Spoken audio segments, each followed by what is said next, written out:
it will destroy everybody equally in proportion to the number of dollars that they hold. The banking paradigm just shown exists all over the world. It isn't just us. The entire global economy is a giant debt bubble propped up by massive de facto currency counterfeiting and hot air. The whole thing is counterfeiting and hot air, and it is going to implode. This is a mathematical and moral certainty. Solution. The $1 of capital, and that's Carl Denninger's term for it, the $1 of capital banking with a reasonable reserve requirement is the way to go.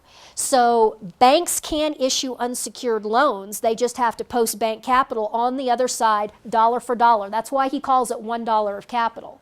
And the same thing goes to being honest about marking to the market every single day all of these physical loan assets, namely in the form of real estate. That nips this whole real estate bubble dynamic in the bud if you force the banks to post the differential when the real estate market deflates. Banks must mark loan assets to the market daily and post bank capital for every dollar of shortfall and unsecured loans. And again, I'm sourcing from Denninger on that because he's 100% correct. And here's the Denninger axiom. There has not been a single 3-month period in the U.S. wherein GDP growth outpaced new debt since 1980. I'm now on page 10. In other words, the entire U.S. economy is a massive, massive debt bubble. And here we are on page 10. This is Denninger's very, very famous chart, and it is brilliant, and it says absolutely everything that you need to know. What is this? This is debt and GDP change net quarterly. The blue line is debt. The red line is GDP. Okay? The x-axis is time by quarter. This is Q1 1980, and it goes over to, I think it's current to 2012, like Q2 2012, something like that. The y-axis is a little confusing, so we need to go over it. Look at what the chart title says. Debt and GDP change net quarterly, so it's not absolute. What this is every quarter is compared to the previous quarter. And if, let's say, for example, if GDP went up relative to the last quarter, the slope goes up, okay? And you're above zero, okay? So you're at a positive increase in GDP relative to the previous quarter. So it's not absolute numbers of GDP, because you can see that we're just hovering in this band right here. Every time there's a quarter above zero, that means that there was growth relative to the previous quarter. The question is, was it more growth or less growth? Okay? And then the blue line, it's the same dynamic. Every time where you have an increase, an upslope, that means that the debt increased faster than in the previous quarter, and if you're above zero, it means that there was just an absolute increase in debt. It's a little bit confusing because people are used to looking at charts that are just absolute numbers, and what this is it's charting the change quarter to quarter, okay? So stop and think about this. What this is saying is that, yeah, GDP, since this is the zero line right here, GDP has been growing most quarters. Here's a down, and it just barely went under zero. That would be a little bit of a contraction. This would be a little bit of a contraction. Here's a contraction here. Here's a big, big contraction here. That's 2008. Okay, but mostly, relative to the previous quarter, the GDP is just gently growing, okay? Gentle growth with this mess over here. Look what the debt is doing at the same time, and this is overall debt. The debt increase is always above the GDP increase. There's a tiny quarter right here, and then you have to get over into there before you have any instances where the debt growth was not in excess of the GDP growth. That right there tells you we've got a problem. Okay? If you want to have any conversation about delevering at all, what does that mean? That means that the blue line has to be beneath the red line. That is delevering. Anytime the blue line is above the red line, that's not delevering. That's more leverage. And then Denninger's point is this phase right here, I mean, look at this increase in debt. This is criminal. People should be tried for treason and upon conviction be put against a wall and shot for this because this is economic treason. Look at this. Look at this.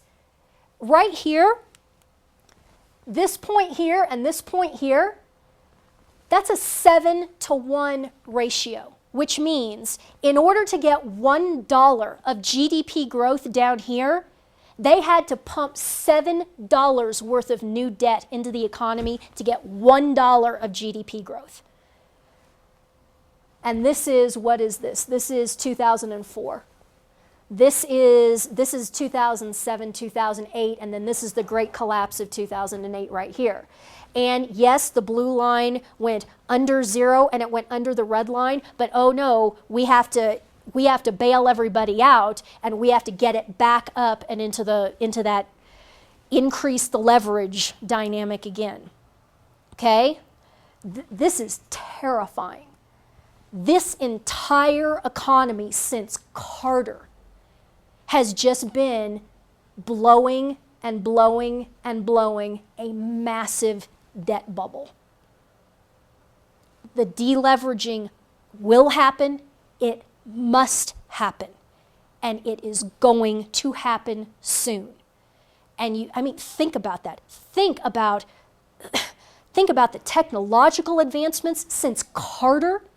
Think about all of the things that have been added to the economy and then ponder what that deleverage is going to look like and what's going to happen. We're talking about civilizational consequences here, existential civilizational consequences, because this will have to be deflated. It will happen. The universe will not allow that to go uninflated. All the computers, the advent of the internet is right here, okay? And one could argue that is kind of the beginning of when the big explosion started to come. Sure, you could make that argument. Historians will parse through all of this and will be writing about all of this for centuries, if not millennia to come, about what has happened here and this bubble. It's terrifying. All right, so now that we understand that, let's go through the debt cycle so that the layman out there watching can understand what exactly is going on. Okay, we're on page 11 in your book, and I've got everything color-coded, so you guys in the audience might have to help me with the colors. You start at the top, in that top rectangle. Step 1 of the debt cycle is Spain sells sovereign bonds at 6%. Okay, here we are, we're Spain. We are going to sell sovereign paper. We're going to offer it at 6%. But Anne, the United States is at 0. Yeah, I know. Spain is a hot mess. That's why they have to pay 6% on their paper. Okay? So, arrow down, and then on the green box, kind of on the right-hand side of your paper, here's the next step. Other broke nations, banks, and investment firms borrow money at or near 0%. Like, say, for example, if you're a broker-dealer in the United States, like MF Global, you go to the discount window at the Fed, you borrow money from the Fed at 0%, and then what do? You turn around and buy Spanish bonds at 6 with the money that you just borrowed with the Fed. What's the spread there? How many basis points? 600 basis points, 6%, okay? All right, now in the blue box, kind of on the left-hand side of your book, European Central Bank prints euros and buys sovereign bonds directly in unlimited quantity. That's the Draghi proclamation of September 6, 2012. The European Central Bank, they aren't even being coy about it anymore. They're not just printing euros, giving the euros to the banks and then letting it trickle into the sovereign paper market through banks. he's not even being cute about it anymore. The European Central Bank is now buying euros and buying sovereign bonds from these European nations directly. I cannot even begin to tell you how bad that is. That is the incestuous and the fundamental catastrophic disorder with that can't even be described, to have a central bank buying the sovereign paper directly. Okay, next square down, which I believe is purple. As Spain sells more and more bonds, which is issuing debt, the Spanish debt to GDP ratio rises. Okay, if you've got this nation that's a hot mess to start with, and they keep blowing their debt bubble, and their debt to GDP ratio just keeps going up and up and up, as the market looks at that sovereign nation, in this case Spain, what is the market's perception? Is that better or worse? It's worse. So if it's worse, what does that do to the interest rate? It pushes it up even more, okay? So you see it's this cannibalistic eating your own tail dynamic. The more debt you blow, the higher your interest rate goes, okay? Next step, turquoise, I believe, as Spain's debt to GDP rises, the economy weakens. We're blowing a big debt bubble. We're a hot mess. The economy weakens. The economy slows down. It goes into a recession. Unemployment rises. Next step down, I believe that box is red. As economy weakens, the Spanish government increases debt, calling it stimulus and welfare. Because remember, as the economy weakened because of the increasing debt to GDP ratio, more people are going on welfare and more people are demanding the government to do something. Well, what should the government do? Well, more stimulus, more stimulus, more stimulus. Well, wait a minute, that's just more new debt, which increases the debt to GDP ratio, which just makes the economy weaken even more. And it just keeps cycling and cycling and cycling. Next, the gold box. As Spain's economy weakens further, customers start defaulting on loans because people are losing their jobs. We're in a recession. Of course people are going to start defaulting on loans. Now, think back to what we just looked at on the Fels-Wargo balance sheet, right? Amy defaulting on her HELOC, Michelle defaulting on her credit card. Secured loans, such as real estate, are booked as being worth far more than they actually are, and unsecured loans are unsalvageable. The entire banking system is revealed to be insolvent. Bank runs begin. This is going on. This is already happening in Greece, in Spain, and to some extent it's been happening in Italy as well. Okay, the poop is hitting the fan in the beginning phases in Europe, and that's what's coming here. Next, the green box. Systemic risk increases, thus raising interest rates in Spain. If there are bank runs going on and banks are failing left and right, what does that do to the interest rate market? Well, if I'm going to do this, if I'm going to give you my money, bank, I better be making a lot more than 0% on it in order to take on that risk. Interest rates and risk are positively correlated in a normal economic environment. As interest rates increase, Spain needs to borrow more money to service its sovereign debt and to bail out banks. Okay, not only do they have to borrow more money just to pay the interest on the debt that they already have. Does anybody here in the room remember that in the early 80s, coming off of Carter, when people would literally have to go and take out loans just to make the interest payment on another loan? Borrowing money just to make the interest payment? Yeah. And so blowing the debt bubble even more, and then it has to bail out the banks because the banks are failing, right? So what does Spain have to do? It has to borrow more money from the European Central Bank in order to bail out its banks. This just keeps going and going and feeding on itself and feeding on itself. They're not helping anything over in Europe. They're just making it worse and worse and worse. Why are they doing this? A, because they're a bunch of political whores who will do anything to maintain their position of power. Anything. Number two, a lot of them are imbeciles and do not understand even this simple logical progression. I cannot overemphasize this. Stupid people are running the world. Okay, this whole politically correct thing has been one big culture of let's elevate people who are stupid into positions of massive power to prove how morally superior we are. Guys, this has got to stop. Intelligent people have got to reassert their primacy in the arena of ideas and governance. Oh my gosh, I can't believe she just said that. That sounds so racist. I don't give a crap. Smart people should be running things. Stupid people should not. This isn't unchristian. This is truth. You have to get this through your minds. Oh, and by the way, when you encounter people that are criminal psychopaths who will steal and rape and pillage and will do it without any moral hesitancy or compunction whatsoever, there's a solution for that. It's called execution after due process, trial, and conviction. We have to start executing these people because that is the only thing that they will ever understand, and that is the only way that it will ever stop. Justice. There must be justice. If there is no justice in a society or a culture, that culture is doomed. Period. Full stop. End of story. There must be justice. And that means for some of these people, execution.